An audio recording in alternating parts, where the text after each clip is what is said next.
Assalamualaikum warahmatullahi wabarakatuh. Perkenalkan, nama saya Aisyah Hiro dari kelas A semester 3 akan mempresentasikan tugas dari dosen pengampu saya, yaitu Bapak Anwar MH dengan mata kuliah Hukum Pidana. Baik, saya akan coba menjelaskan beberapa materi pembelajaran yang Bapak tugaskan, diantaranya A. Sejarah kodifikasi hukum pidana Indonesia, B. Sejarah unifikasi dan dualisme hukum pidana Indonesia. Baik, saya akan coba menjawab sekaligus menjelaskan sejarah kodifikasi hukum pidana Indonesia. Kodifikasi hukum pidana di Indonesia dimulai sejak masa penjajahan Belanda. Pada saat itu, hukum yang berlaku di Indonesia adalah campuran dari hukum adat lokal, hukum agama, dan hukum kolonial Belanda. KUHP 1946, setelah kemerdekaan Indonesia, WPSNI diadopsi menjadi Kitab Undang-Undang Hukum Pidana. KUHP pada tahun 1946,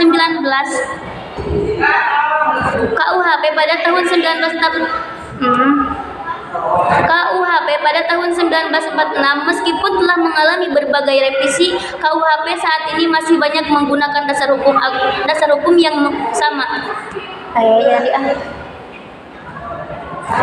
KUHP pada tahun 1946, meskipun telah mengalami berbagai revisi, KUHP saat ini masih banyak menggunakan dasar hukum yang sama dengan WPSNI. Revisi dan pembaruan. Upaya revisi besar-besaran terhadap KUHP mulai dilakukan sejak beberapa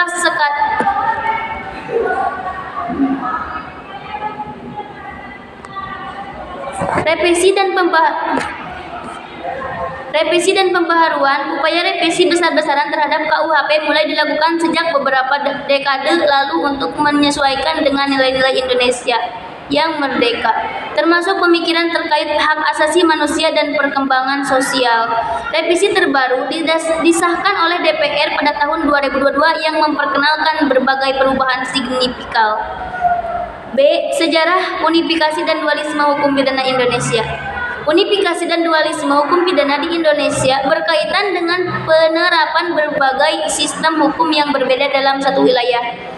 Dualisme hukum. Pada masa penjajahan Belanda, sistem hukum di Hindia Belanda menerapkan dualisme hukum pidana.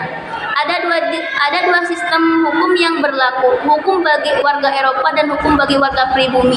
Warga Eropa mengikuti hukum pidana Belanda, sementara warga pribumi umumnya tunduk pada hukum adat yang berbeda-beda sesuai daerah. Unifikasi hukum. Setelah Indonesia merdeka, upaya unifikasi hukum dilakukan termasuk dalam hukum pidana. Negara berusaha menciptakan satu sistem hukum yang berlaku bagi seluruh rakyat Indonesia tanpa memandang asal-usul atau status sosial. KUHP yang diadopsi menjadi salah satu instrumen utama unifikasi ini, meskipun pengaruh hukum adat masih terasa dalam beberapa aspek penegakan hukum di daerah. Dualisme hukum dalam praktek masih terjadi dalam bentuk ketegangan antara hukum adat dan hukum positif. Namun dengan